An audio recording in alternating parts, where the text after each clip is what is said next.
Hello, नमस्कार, जय हिंद, वंदे मातरम। दोस्तों, अध्ययन गंगा के यूट्यूब मंच पर आप सभी का स्वागत और हार्दिक अभिनंदन।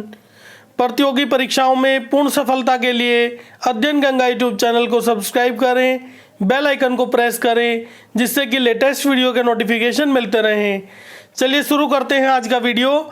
दिल्ली पुलिस कांस्टेबल परीक्षा 2020। देखिएगा, दिल्ली पुलिस कांस्टेबल परीक्षा होने वाली है आपकी नवंबर के महीने में, और दिल्ली पुलिस कांस्टेबल का बैच चला हुआ है अध्ययन गंगा यूट्यूब चैनल पर, और डेली आपको 5 से 6 वीडियो अध्ययन गंगा यूट्यूब चैनल के माध्यम से दिए जाएंगे, विशेषज्ञ टीम के द्वारा दिए जाएंगे। प्रमाणिक कंटेंट आपको दिया जाएगा, विश्वसनीय कंटेंट आपको दिया जाएगा। यदि आप दिल्ली पुलिस कांस्टेबल में सफल होना चाहते हैं, वर्दी आप पाना चाहते हैं, तो निश्चित ही अध्ययन गंगा यूट्यूब चैनल से आप जुड़े। यहीं पे मिलेगा आपको सब कुछ प्रमाणिक व विश्वसनीय कंटेंट, और वो भी बिल्कुल निःशुल्क। तो चलिए शुरू करते हैं आज का वीडियो। मध्यकालीन इतिहास आपका चला हुआ है, और मध्यकालीन इतिहास का ये छठा वीडियो है, नंबर 6 वीडियो है, और आज आपका चलेगा सैयद वंश। तो चलिए शुरू करते हैं सैयद वंश। सैयद वंश के संस्थापक, देखिएगा बड़ा फैक्ट सामने आपके। सैयद वंश के संस्थापक कौन थे? और सैयद वंश के संस्थापक थे खिज्र खां। देखिएगा, खिज्र खां सैयद वंश के संस्थापक थे। खिज्र खां, जब तैमूर लंग ने अटैक किया था इंडिया पे, तो उस समय इसी खिज्र खां ने उसकी मदद की थी, और उसके बाद में वो इससे काफ़ी प्रभावित हुआ था, काफ़ी खुश हुआ था, और कुछ क्षेत्रों को इसे देकर चला गया था। बाद में इसने एक नए वंश की स्थापना की, सैयद वंश की स्थापना की। देखिएगा, सैयद वंश के संस्थापक खिज्र खां, बड़ा फैक्ट।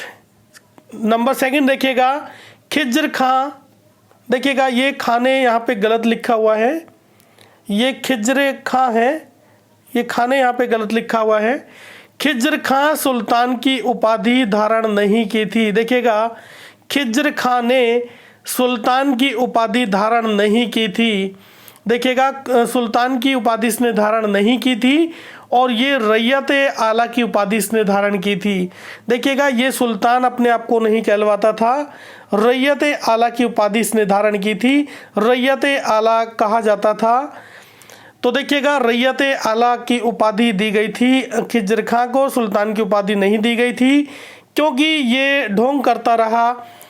अंतिम समय तक ये जताता रहा कि मैं जो शासन कर रहा हूँ, मैं केवल जो शासन कर रहा हूँ वो तैमूर लंग का जो पुत्र है शाहरुख, उसी का एक सहयोगी बनके मैं शासन कर रहा हूँ। असली जो शासन करता है वो शाहरुख है, और मैं एक सहयोग करता हूँ।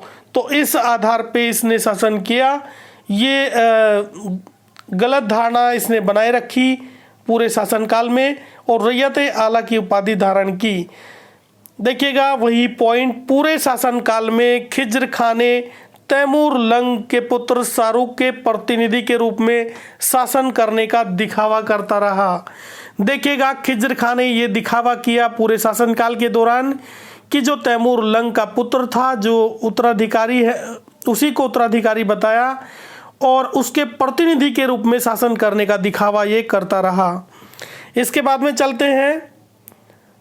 इन शासकों ने इस आधार पर अपनी पवित्रता का दावा किया कि मोहम्मद साहब के वंशज भी सैयद कहलाते हैं। देखिएगा, जो सैयद वंश रहा, सैयद वंश के जो शासक रहे, सैयद वंश में जो शासक था ये खिज्र खां, इसने ये पब्लिक को बताया कि जो पैगंबर मोहम्मद साहब थे उनके वंशज भी सैयद कहलाते हैं, और हम उन्हीं के वंशज हैं, हम भी सैयद हैं। तो ये दावा करता रहा, पवित्रता का दावा करता रहा। और इसके बाद में चलिएगा, सैयद वंश 1414 से लेके 1451 तक। देखिएगा, 1414 टू 1451 ईस्वी तक ये वंश रहा। सैयद वंश का पूरा देखिएगा टाइम पीरियड, देखिएगा 1414 से लेके और 1451 ईस्वी तक रहा सैयद वंश। देखिएगा, आगे चलते हैं। सल्तनत काल में शासन करने वाला यह एकमात्र शिया वंश था। देखिएगा, ये भी एक बड़ा फैक्ट है कि सल्तनत काल में शासन करने वाला शिया जो है अगर इस्लामिकता में आप जाएंगे तो इस्लाम धर्म में शिया और सुन्नी जो है, तो शिया जो वंश रहा वो केवल सल्तनत काल में शासन करने वाला ही है, एकमात्र शिया वंश था। बाकी सभी जो थे वो सुन्नी थे। शिया केवल एक ही ये रहा सल्तनत काल में पूरे शासन करने वाला एकमात्र शिया वंश था। नेक्स्ट देखिएगा, खिज्र खां के पुत्र मुबारक शाह, आलम शाह, अलाउद्दीन, मोहम्मद शाह। देखिएगा ये तमाम इसके पुत्र थे, जिसमें मुबारक शाह, आलम शाह, अलाउद्दीन और मोहम्मद शाह ये सारे के सारे अयोग्य थे, किसी काम के नहीं थे, शासन नहीं संभाल पाए और इसी का फायदा उठाया। इसी कारण बहलोल लोदी को मौका मिल गया और बहलोल लोदी ने एक नए वंश की स्थापना की, लोदी वंश। इसके बाद में आपका चलेगा लोदी वंश।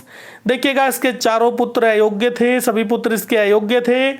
जो इसके उत्तराधिकारी थे वो शासन करने लायक नहीं थे, इसीलिए बहलोल लोदी को मौका मिल गया और उसने लोदी वंश की स्थापना कर ली और सत्ता को कब्जा लिया।